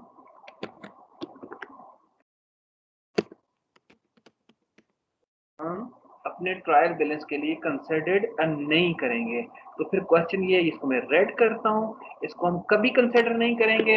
हम सिंपल ओपनिंग स्टॉक को कंसिडर करेंगे, ओपनिंग इन्वेंट्री लिखी हो उसको कंसिडर करेंगे, सिंपल स्टॉक लिखो उसको भी लिखेंगे, या सिंपल इन्वेंट्री लिखो उसको भी लिखेंगे। लेकिन कहीं पे क्लोजिंग इन्वेंट्री लिखो, अच्छा क्लोजिंग इन्वेंट्री के एक नाम और भी याद आ गया, इसको कहते हैं एंडिंग इन्वेंट्री। वो ज्यादा लिखो ending inventory ending a stock inventory ending a stock inventory। जो साल के स्टार्ट में जो इन्वेंट्री होती है उसको ट्रायल बैलेंस में लिखा जाता है, और जो साल या जो भी आपका पीरियड है उसके एंड पे जो इन्वेंट्री होती है जिसे क्लोजिंग इन्वेंट्री कहते हैं या जिसको एंडिंग इन्वेंट्री स्टूडेंट्स बोलते हैं, वो मेंशन नहीं की जाएगी। अब इसके बारे में बात आगे डिटेल करेंगे। ये इसलिए मेंशन नहीं की जाती स्टूडेंट्स, एक ही पॉइंट इसके लिए माइंड में रखना है कि this is the part of adjustment. आगे जो नेक्स्ट स्टेप हमारे पास चलेगा एक क्लास के बाद, वो एडजस्टमेंट या एडजस्टिंग एंट्रीज जो हैं उसके अंदर हम इसको कंसिडर करेंगे आपके क्लोजिंग स्टॉक को। ओपनिंग स्टॉक को आपके ट्रायल बैलेंस में कंसिडर कर दिया जाता है और क्लोजिंग स्टॉक को आपकी एडजस्टमेंट के अंदर कंसिडर किया जाता है। स्टूडेंट्स बिल्कुल लास्ट क्वेश्चन, और मुझे बिल्कुल उम्मीद है कि आप लोगों ने ये लास्ट क्वेश्चन अभी तक आप कर गए होंगे, आपने इसको अटेम्प्ट कर लिया होगा। चलें मैं भी आपके लिए करता हूँ, और जो भाई मेरे जिन जिन लोगों ने अभी तक इसको अटेम्प्ट नहीं कर पाए हैं वो मेरे साथ अटेम्प्ट करें, हम सारे मिलके अटेम्प्ट करते हैं। हम यूं इस तरह की एक एक वैल्यू को यहाँ से उठाते हैं, कॉपी करते हैं, कैपिटल अकाउंट को कॉपी करते हैं, यहाँ पे मैंने पेस्ट किया और यहाँ पे इसकी वैल्यू को मैंने यहाँ से उठाया। कैपिटल अकाउंट क्या होता है जी? कैपिटल अकाउंट आपको पता है, कैपिटल अकाउंट को ब्रिटिश वाले बेसिकली ब्रिटिश टर्मिनोलॉजी है, और ये इसको जिसको ओनर इक्विटी हम बोलते हैं अमेरिकन में, ये इसको ब्रिटिश वाले कैपिटल अकाउंट बोलते हैं। ये आगे जी 3,40,000 कैपिटल अकाउंट। आगे चलो ये वन था। दूसरा अकाउंट कौन सा है? दूसरा ड्राइंग अकाउंट है। ड्राइंग अकाउंट यहाँ से उठाया हमने। ड्राइंग अकाउंट अकाउंट नंबर 2 है, और इसकी वैल्यू जो हमारे पास है वो है, चूंकि डेबिट है तो डेबिट आ जाएगा 4,000 के साथ आपके पास डेबिट है। ठीक हो गया। Next account number 3 purchase account. Purchase account को देखें, purchase account is your expense account. 3 number account purchase account. Purchase account is your expense account, पता है ना? अगर परचेज अकाउंट एक्सपेंस है तो आप इसको मेंशन करें यहाँ पे, एक्सपेंस आपका डेबिट हो जाएगा। सबसे पहले कैपिटल अकाउंट था, क्रेडिट था, ड्राइंग हमने डेबिट किए और परचेज को हमने क्रेडिट किए। ठीक है, परचेज को हमने डेबिट किए because purchase is also expense account. उसके बाद डेटर अकाउंट है, debtor is the receivable account. Account number 4 है, यहाँ पे हम लिखेंगे डेटर अकाउंट, और डेटर अकाउंट के साथ इसकी वैल्यू कितनी है? 16,000 है। डेबिट साइड पे रिपोर्ट करेंगे। डेटर अकाउंट के बाद है जी इंश्योरेंस अकाउंट या सिंपल इंश्योरेंस। देखो सिंपल इंश्योरेंस लिखा हुआ है, आगे पीछे कुछ मेंशन नहीं है, लिहाजा अगर सिंपल इंश्योरेंस लिखो तो by default it is a expense account, क्योंकि इसके साथ कोई पेड रिसीव कुछ भी नहीं लिखा। अगर इसके साथ डेबिट भी लिखा जाता फिर भी हम इसको अपना एक्सपेंस ही कंसिडर करते। इंश्योरेंस आपका कितना था? 2,200। नेक्स्ट देखें electricity. Electricity simple account number 6 electricity और इलेक्ट्रिसिटी की वैल्यू हमारे पास कितनी है 2400। कहाँ पे जाएगी स्टूडेंट्स? यस मुझे आवाज आ रही है आपकी, डेबिट साइड पे। आगे चलो 6 नंबर में हमारे पास अकाउंट है नोट रिसीवेबल। एक होता है नोट पेएबल, एक होता है नोट रिसीवेबल। पेएबल आपका लायबिलिटी और रिसीवेबल आपका asset account. 7 number note receivable की वैल्यू 5800 और इसके साथ साथ फिर है जी purchase return is the contra purchase account, contra expense account 8 number पे।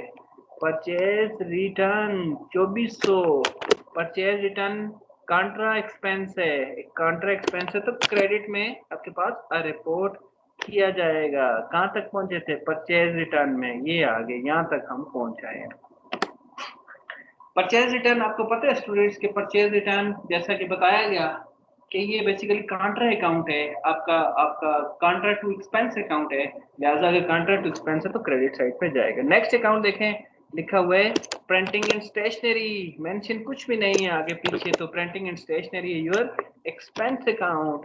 अगर printing and stationery expense account है तो ये आपका डेबिट बैलेंस होगा, डेबिट साइड पे इसको रिपोर्ट किया जाएगा। उसके बाद 10 number account see, printing and stationery के बाद कौन सा अकाउंट है? मशीनरी अकाउंट, बड़ा सिंपल अकाउंट, एसेट अकाउंट है 50,000 के साथ मशीनरी अकाउंट। और इसका मशीनरी अकाउंट की कितनी वैल्यू है? 50,000 की वैल्यू इसके अंदर, हम इसको डेबिट साइड पे रिपोर्ट करेंगे। उसके बाद नेक्स्ट देखें तो रेंट, आपका रेंट अकाउंट है, rent is your expense account. अगर एक्सपेंस अकाउंट है 11 नंबर पे तो ये आपका रेंट अकाउंट एक्सपेंस है तो डेफिनेटली ये आपके पास डेबिट साइड पे आएगा। उसके बाद कमीशन रिसीव्ड है, देख लो ये साथ ये नहीं है कि सिंपल है, सिंपल कमीशन नहीं लिखा हुआ, कमीशन रिसीव्ड है, कमीशन रिसीव्ड है। रिसीव्ड है तो आपने आपको मिल गया होगा, मीन रिसीव्ड हमेशा जो चीज होती है वो रेवेन्यू होती है। रिसीव्ड सैलरी रिसीव रेवेन्यू है, वेजेस रिसीव्ड आपका रेवेन्यू, ये कमीशन आपने किसी से रिसीव किया है और पेड आपके एक्सपेंस होते हैं। उसके बाद 13 पे चले जाएं, कमीशन की लाइन खत्म, 2 कॉलम, आधा क्वेश्चन कंप्लीट हो गया जी। आगे चलते हैं, क्रेडिटर्स। क्रेडिटर्स हमें पता है क्रेडिटर हमारे क्या होते हैं? क्रेडिट होते हैं, चूंकि ये अकाउंट पेएबल को हम इनको बोलते हैं क्रेडिटर्स। क्रेडिटर्स ये आ गया जी, कितने जी? 13,000 की वैल्यू है क्रेडिटर्स की, क्रेडिटर 13,000 की वैल्यू है। उसके बाद नेक्स्ट पे देखें सैलरीज की है जी, सैलरीज जो है वो आपका एक्सपेंस अकाउंट है, ये यहाँ पे आ गया जी अकाउंट नंबर 14। सैलरीज आपका 38,200 सैलरीज, डेबिट बैलेंस ये आ गया। उसके बाद आगे चले तो यहाँ पे लिखा हुआ था बिल पेएबल 7,000 के साथ, बिल पेएबल 7,000 के साथ, यहाँ पे मैं लिखता हूँ बिल पेएबल 7,000 के साथ, 7,000 के साथ बिल पेएबल 7,000। कहाँ पे होगा बिल पेएबल? यस सही पहचाना है, पेएबल लिखा हुआ है लिहाजा ये क्रेडिट साइड पे होगा। बिल पेएबल के साथ साथ नेक्स्ट है जी sale, sale is your revenue account, sale is your revenue account. अगर रेवेन्यू है तो ये आपको पता है ना हमेशा क्रेडिट होगा, 1,44,000, 1,44,000 ये आ गया। इसके बाद लैंड, देखो अभी मुझे उम्मीद है आप लोगों को किसी कोई आपको नया अकाउंट नजर नहीं आ रहा होगा कि यार ये क्या क्या चीज है, आपको कोई इशू नहीं है किसी अकाउंट के अंदर। लैंड है, लैंड है योर एसेट अकाउंट 250,000। अब तकरीबन मेजॉरिटी अकाउंट्स को आप आसानी से रिकग्नाइज कर सकते हैं, एक दो अकाउंट शायद आपको नजर ना आए। देखिए ये सेल रिटर्न है, कंफर्म हो गया जी, ये रेवेन्यू का अपोजिट है, रेवेन्यू का अगर अपोजिट है तो ये अगर रेवेन्यू का अपोजिट है तो सिंपल आपका ये डेबिट बैलेंस होगा, क्योंकि रेवेन्यू का नॉमिनल बैलेंस आपके पास क्रेडिट होता है, से रिटर्न है, लिहाजा ये कांट्रा आपका रेवेन्यू अकाउंट है। 16, 17, 18, इसको पूरा करते हैं 19 एंड 20 तक लिख लेते हैं एंड 20।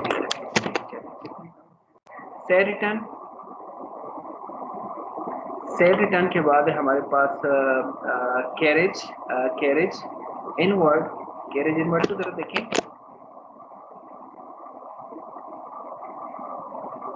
कैरेज इनवर्ड, ये आगे कैरेज इनवर्ड के साथ कैरेज इनवर्ड और इसकी वैल्यू जरा देखें 1400। कैरेज इनवर्ड है, आपको याद है ना, मैं थोड़ा सा याद करवा देता हूँ कि हमने कहा था कि रिटर्न इनवर्ड जो होता है वो आपका से रिटर्न होता है जो हमेशा डेबिट होगा, और रिटर्न आउटवर्ड जो होता है वो आपका परचेज रिटर्न होता है जो हमेशा क्रेडिट होगा। लेकिन इन दोनों को छोड़ के, इनके अलावा एक्सेप्ट दीज टू टर्म, जिस किसी के साथ इनवर्ड लगेगा या आउटवर्ड लगेगा या इन लगेगा या आउट लिखा जाएगा, वो आपके सारे एक्सपेंस है। आगे चल के आप डिटेल से डिस्कस करेंगे कि जो आपके इनवर्ड होते हैं वो आपके डायरेक्ट एक्सपेंसेस होते हैं, जो आउटवर्ड होते हैं वो आपके इनडायरेक्ट एक्सपेंसेस होते हैं। लेकिन चूंकि यहाँ ट्रायल बैलेंस के अंदर हमें कोई भी इन दो में फर्क करने की जरूरत नहीं है कि कौन सा डायरेक्ट एक्सपेंस है या कौन सा इनडायरेक्ट एक्सपेंस है। यहाँ हमें क्या चाहिए, हमें यहाँ पे सिर्फ इतना सा पता करना है कि कौन सा एक्सपेंस है, उनकी फर्दर क्लासिफिकेशन करने की जरूरत नहीं है। लिहाजा इनवर्ड किसी चीज के साथ लिखा जाए, रिटर्न इनवर्ड या रिटर्न आउटवर्ड को छोड़ के, तो वो आपका एक्सपेंस होता है। कितनी वैल्यू है जी? 1400 मेंशन होगी जी। ठीक है जी, आगे चलता हूँ जी। स्टॉक, देखो ये स्टॉक लिखा हुआ है, इसके साथ कुछ मेंशन नहीं है। अगर मेंशन नहीं है तो by default this is opening stock, this is opening inventory, this is beginning inventory. ये स्टार्ट आपके साल के स्टार्ट में। अगर क्लोजिंग इन्वेंट्री होता तो जरूर उसके साथ दो लफ्जों में से एक लफ्ज मेंशन होता, या क्लोजिंग इन्वेंट्री मेंशन होता या आपके पास एंडिंग इन्वेंट्री मेंशन होता। लेकिन यहाँ पे कोई कुछ मेंशन नहीं है। अगर आपके पास वो क्लोजिंग स्टॉक या एंडिंग स्टॉक होता तो उसको कंसिडर नहीं करते, उसको न लिखते इसमें से अपने ट्रायल बैलेंस में उसकी वैल्यू न लिखते, उसके अकाउंट को भी न लिखते। लेकिन ये स्टॉक हमारे पास चूंकि ये आपका ओपनिंग स्टॉक है तो इसको हम मेंशन करेंगे। आगे जी, ओपनिंग स्टॉक की वैल्यू कितनी है जी? 29,900।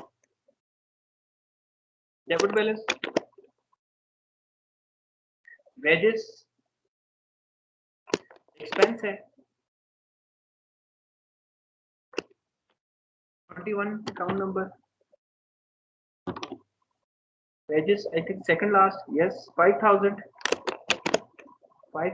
वेजेस इज एक्सपेंस अकाउंट 5,000 है तो यहाँ पे मेंशन करें। और आखिर में rent interest received, interest received है, पेड नहीं है, पेड नहीं है तो ये आपके रिसीव्ड है, तो रिसीव हमेशा आपका रेवेन्यू होता है, तो लिहाजा this is a revenue account. अरे हमने पुट कर दी एक दफा, चूंकि ये एक लेंथी क्वेश्चन था, एक दफा इसको देख लेते हैं कि कोई गलत चीज तो रिपोर्ट नहीं की। कैपिटल अकाउंट क्रेडिट किया हुआ है, गुड। ड्राइंग अकाउंट डेबिट है, परचेज अकाउंट भी हमारे पास डेबिट है, डेटर अकाउंट भी डेबिट है, इंश्योरेंस भी डेबिट है, ठीक है। इलेक्ट्रिसिटी डेबिट है, नोट रिसीवेबल डेबिट है, रिटर्न परचेज रिटर्न है चूंकि ये क्रेडिट है, बिल्कुल ठीक है। प्रिंटिंग स्टेशनरी डेबिट है, मशीनरी डेबिट है, रेंट डेबिट है, कमीशन रिसीव क्रेडिट है, क्रेडिटर क्रेडिट है, ठीक है जी। सैलरीज डेबिट है, पेएबल आपके पास क्रेडिट है, सेल्स आपके पास क्रेडिट है, लैंड आपके पास डेबिट है, शेयर रिटर्न आपके पास डेबिट है, ठीक है। कैरेज इनवर्ड डेबिट है, स्टॉक डेबिट है, और उसके साथ साथ आपके पास स्टॉक के साथ वेजेस भी डेबिट है, और आखिर में इंटरेस्ट रिसीव आपके पास क्रेडिट है। बिल्कुल आई थिंक बिल्कुल आपने ठीक वैल्यू को आप पुट किए। अब जल्दी से इनको आप सम करें और इसको देखें कि आपका आंसर आपके पास क्या आकर आता है। मैं स्टार्ट करता हूँ स्टूडेंट्स, यहाँ पे डेबिट साइड से मैं स्टार्ट करता हूँ। ये वाली साइड मैंने पहले इसको देखना है, डेबिट साइड को देख लेते हैं, फिर उसके बाद हम क्रेडिट साइड को भी देख लेंगे। चलो यहाँ से स्टार्ट करते हैं, ये मैं यहाँ से करता हूँ, ये मैं लिखना शुरू करता हूँ। 4,000 आपकी कैलकुलेटर लें, 4,000 प्लस 94,000 गलत में हो जाए 16,000 प्लस 94,000 के बाद 16,000 फिर 2,200 plus 2,400 plus 5,800 plus 5,000 plus 50,000 plus 1,600 plus 38,200 plus यहाँ तक आ गया बेटा मैं 38,200 तक आ गई। ये आखिर 3 वैल्यूज 4 वैल्यू 5 वैल्यू रहेगी प्लस 250,000 3,400 1,400 29,900 प्लस लास्ट वैल्यू था 5,000। इससे हमारे पास आंसर आ गया 5,089,000। यहाँ पे हमने जरूर लिखने लास्ट लाइन में टोटल और टोटल के साथ यहाँ पे लिखने 5,08,900 और इसके साथ दूसरी साइड पे आ जाए क्रेडिट साइड पे कम वैल्यूज हैं प्लस करके देखते हैं 340,000 plus 2,400 plus 800 plus 13,000 plus 7,000 plus ये मैं यहाँ तक पहुँच आया हूँ और 7,000 के बाद क्या है 144,000 प्लस और आखिर में 1,700 आपके पास है। तो स्टूडेंट ये भी आपके पास 5,08,900 मीन 5,08,000 और 900 रुपये की वैल्यू आपके पास दोनों साइड पे बनती है 508 एंड 900। सो ये भी हमारा यहाँ तक आके आपका स्टूडेंट्स आपका जो लेजर अकाउंट का जो ट्रायल बैलेंस का जो क्वेश्चन है ये यहाँ तक आके कंप्लीट होता है। इसमें इसको थोड़ा सा हमारे पास 5-10 मिनट हैं, इसको हम रैप अप करते हैं, इसको हम देखते हैं कि आज हमने क्या देखा है। तो स्टूडेंट सबसे पहले हमने स्टार्ट इस बात से किया था कि जो आपका ट्रायल बैलेंस है वो हर फाइनेंशियल ईयर या फाइनेंशियल पीरियड के बाद एक ट्रायल बैलेंस बनाया जाता है। ट्रायल बैलेंस कैसे बनता है? आपका जर्नल एंट्रीज बनाई जाती है, फिर उसको पहले जर्नल एंट्री की जाती है, properly golden rules of debit and credit properly follow किए जाते हैं। उसके बाद ये किया जाता है कि आपकी पोस्टिंग का प्रोसेस होता है जहाँ पे आपने जर्नल एंट्री से चीजों को उठा के उसके इंडिविजुअल अकाउंट्स बनाते हैं। हम डेबिट का डेबिट साइड पे, क्रेडिट का क्रेडिट साइड पे सोर्स मेंशन करते हैं। लेजर अकाउंट की टेक्निक्स आपको पता है। उसके बाद हम अब आखिर में बैलेंस कैलकुलेट करते हैं लेजर अकाउंट का, और वो जो बैलेंसेस होते हैं उसको उठा के फिर हम आगे भेजते हैं। तो यहाँ पे लिखा होता है list of all ledger balances are total is prepared, क्योंकि ट्रायल बैलेंस विद टोटल भी बनता है और नॉर्मली मैंने आपको बताया है कि 95% केसेस के अंदर ट्रायल बैलेंस विद बैलेंस बनता है। तो हमारे पास जो भी लेजर अकाउंट के बैलेंसेस आएंगे उसको हम आगे ट्रांसफर करेंगे और इस लिस्ट को हम बेसिकली ट्रायल बैलेंस बोलते हैं कि बैलेंसेस का ट्रायल कर रहे हैं। अगर उसका ट्रायल कामयाब हो जाए कि दोनों साइड आपस में बराबर हो जाए तो फिर आपका क्वेश्चन ठीक होगा और समटाइम उसमें एरर भी हो सकते हैं।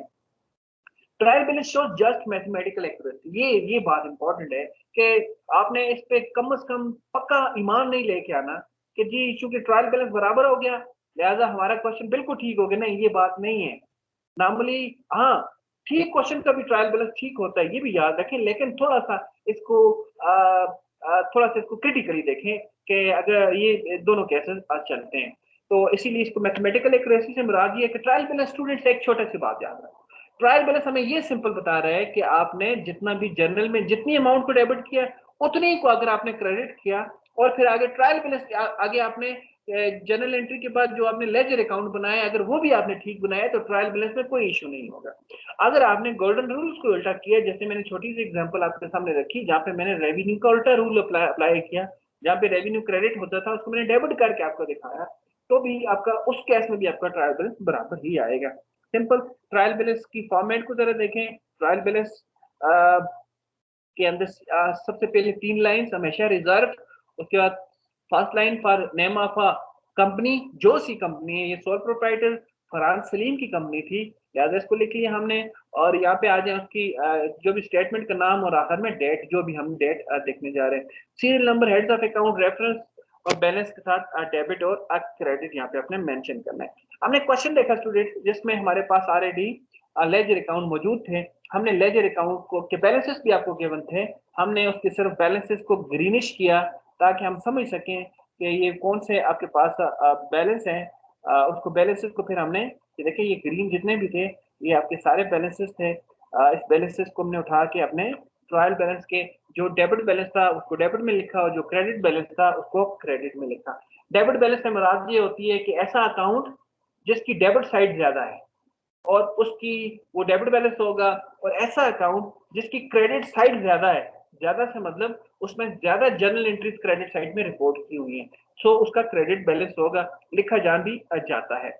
उसके बाद नेक्स्ट टाइप हमारे पास है trial balance with total. Trial balance with total से इस तरह है कि आपने अपने ट्रायल बैलेंस को कभी भी बैलेंस नहीं करना। अगर आपसे सिर्फ ये पूछा जा रहा है क्वेश्चन के अंदर कि जी make a trial balance with total, तो फिर आपने जैसे ही जर्नल से आप लेजर में वैल्यू को ट्रांसफर करें स्टूडेंट, तो फिर उसको बैलेंस करने की जरूरत नहीं, दोनों साइड से टोटल कर दें। जैसे इसको अगर बैलेंस ना करते हम यूं करते, इसको काट देते, यहाँ पे ना लिखते इसको यूं मैंने काट दिया और इसके नीचे सिंपल हम ये लिखते ये लिखते हैं, हम यहाँ पे बस इधर लिख देते 15,000, ये देखो 15,000 एंड 700, बस इतना हम लिख लेते। ये देख लो ये क्या हुआ, ये ऑलरेडी आपका ये टोटल हो गया।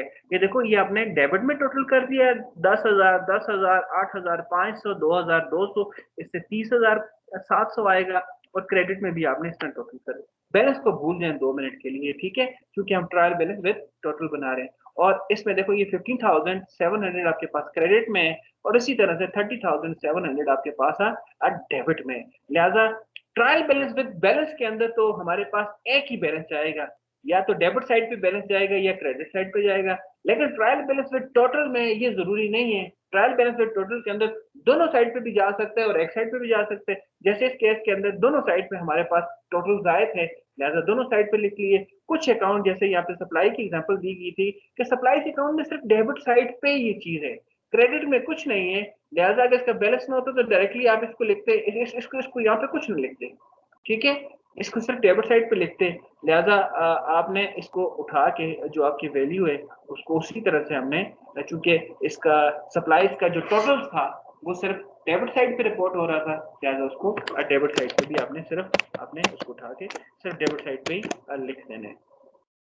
और इस तरह से फिर इसको भी बैलेंस, इसको भी टोटल करें, इसका डेबिट साइड को भी टोटल करें और क्रेडिट को भी रिपोर्ट टोटल करें, तो ये अगर आपस में बराबर हैं तो फिर भी, चूंकि ट्रायल बैलेंस को बराबर होना जरूरी है, अगर उसका क्वेश्चन में वो कोई इशू भी नहीं है। और लास्ट टाइप्स आपको बताएगी trial balance with balance and total. ये सिंपल सी प्रीवियस दो टाइप्स को मर्ज करके एक जगह बना दिया गया है। ये देख लें आप, इसकी रिपोर्टिंग आपको नजर आ रही है। ये यहाँ पे जो पहले ये कॉलम है दो, वो ये वाले, ये आपके ट्रायल बैलेंस विद बैलेंस के कॉलम है, और अगले जो येलो साइड पे रिपोर्ट किए गए ये ट्रायल बैलेंस विद टोटल के कॉलम हैं आपके साथ। उसके बाद हमने एक एग्जांपल की जिसमें हमें मिक्स्ड ट्रांजैक्शंस दी हुई थी, उसको हमने प्रिपेयर किया।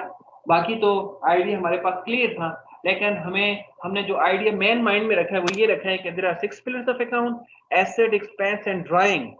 ये डेबिट होते हैं, इसका नॉर्मल बैलेंस डेबिट है, लिहाजा ये इसके फर्दर कोई भी अकाउंट आएंगे उसको हम डेबिट करेंगे, और लाइबिलिटी, रेवेन्यू और ओनर इक्विटी के फर्दर जितने भी हमारे पास चार्ट ऑफ अकाउंट्स आएंगे उनको हम क्रेडिट करेंगे। और ये 6 पिलर्स के अलावा फिर 4 चीजें और आ सकती हैं ज्यादा से ज्यादा। या तो आपके पास वो कौन सी होगी, वो कॉन्ट्रा अकाउंट्स होंगे, आपके पास आएगा purchase return. Purchase return students आए तो हमेशा क्रेडिट करो, इसलिए कि परचेज रिटर्न, और परचेज रिटर्न का पता है ना, रिटर्न आउटवर्ड उसका दूसरा नाम है, उसको क्रेडिट करना है, इसलिए कि वो आपकी एक्सपेंस का अपोजिट है। एक्सपेंस हमेशा डेबिट और अपोजिट हमेशा क्रेडिट हो जाएगा। इस तरह से दूसरा हमारे पास अकाउंट आ सकते हैं इन 6 पिलर्स के अलावा, वो होगा आपके पास से रिटर्न। से रिटर्न को हम रिटर्न इनवर्ड बोलते हैं, और ऐसे होगा कि वो हमेशा हमेशा आपके पास डेबिट होगा, इसलिए कि वो कॉन्ट्रा रेवेन्यू अकाउंट है। रेवेन्यू हमेशा क्रेडिट और कॉन्ट्रा रेवेन्यू हमेशा डेबिट हो गए। इसके बाद हमारे पास आ सकते हैं क्यूमुलेटेड डेप्रिसिएशन, जो आपका कॉन्ट्रा फिक्स एसेट अकाउंट है, ये कॉन्ट्रा एसेट अकाउंट है, वो हमारे पास हमेशा क्रेडिट हो जाएगा। और आखिर में हमारे पास चौथा अकाउंट होता है, वो प्रोविजन फॉर बैड डेट होता है, या उसका दूसरा नाम हमारे पास है अलाउंस फॉर बैड डेट। अगर प्रोविजन फॉर बैड डेट या allowance for bad date, sometime उसको अलाउंस फॉर डाउटफुल डेट भी बोलते हैं या प्रोविजन फॉर डाउटफुल डेट भी बोलते हैं, अगर ये अकाउंट आपके पास आ जाए तो ये हमारे पास ये basically contra to account receivable account है या कांट्रा टू एसेट अकाउंट है। तो provision for bad debt, common name इसका प्रोविजन फॉर बैड डेट है। प्रोविजन फॉर बैड डेट जो होगा वो भी हमारे पास क्रेडिट में चला जाएगा, इसके कि ये एसेट का अपोजिट है। फिर हमने मिक्स ट्रांजैक्शन से हमने ये आपके पास अवेलेबल थे, वैल्यूज को हमने पुट किया और उसके बाद हमने दोनों साइड को सम किया तो हमने देखा कि दोनों साइड आपस में बराबर है। तो बहुत खुशी महसूस हुई हमें कि जी हमारा क्वेश्चन बिल्कुल ठीक है। उसके बाद नेक्स्ट क्वेश्चन एक हमने देखा, आपको बताया कि देखें कि जो सही क्वेश्चन था उसका भी जो टोटल आ रहा था दोनों साइड का वो भी 5454 था और जो गलत क्वेश्चन था उसका भी 5454 था। तो हमने ये किया कि क्वेश्चन में इसमें सिर्फ इतना सा था स्टूडेंट कि वैल्यूज की डेबिट की क्रेडिट, जैसे यहाँ पे आके देखें तो ये देखो ड्यू फ्रॉम कस्टमर की वैल्यू क्रेडिट में लिखी हुई है। हालांकि हमें पता है कि ड्यू फ्रॉम कस्टमर जो होता है वो एसेट अकाउंट होता है और उसकी वैल्यू जो है वो डेबिट में लिखनी चाहिए थी। इसी तरह से और भी कोई चीज हमें हमें देखो ये भी नजर आ रहा है कि अकाउंट पेएबल 100 की वैल्यू इसमें डेबिट में लिखी हुई है, इसको क्रेडिट में लिखना चाहिए। और इसी तरह से हमने इसको देखा और फिर इसको हमने पुट किया तो ये हमारे पास क्लियर हो गया। आखिरी क्वेश्चन में भी हमें मिक्स ट्रांजेक्शन दी हुई थी, हमने मिक्स ट्रांजेक्शन को अरेंज किया। इसमें देख लें कोई ऐसी नई चीज मुझे नजर नहीं आई। डेटर्स आपको पता है अकाउंट रिसीवेबल को बोलते हैं और हाँ रिसीव्ड किसी के साथ लिखेगा वो रेवेन्यू है, किसी के साथ रिसीवेबल लिखा जाएगा वो आपका एसेट अकाउंट है, किसी के साथ पेएबल लिखा जाएगा वो आपका लायबिलिटी अकाउंट है, किसी चीज के साथ पेड लिखा जाएगा वो आपका एक्सपेंस अकाउंट है। सो स्टूडेंट्स अभी ये करना है आपने कि ये 20 एमसीक्यूज अभी जैसे ही लेक्चर सुने फौरन इसी आपके पास वर्कबुक के अंदर ये लिंक अवेलेबल है, इस लिंक को क्लिक करें और डायरेक्टली इसके जो भी 20 एमसीक्यूज है अभी अटेंड करें राइट नाउ, ताकि आप उसी वक्त आपको चेक हो जाएगा कि आपका ऑब्जेक्टिव टाइप क्वेश्चन के अंदर कैसे बेहतर है।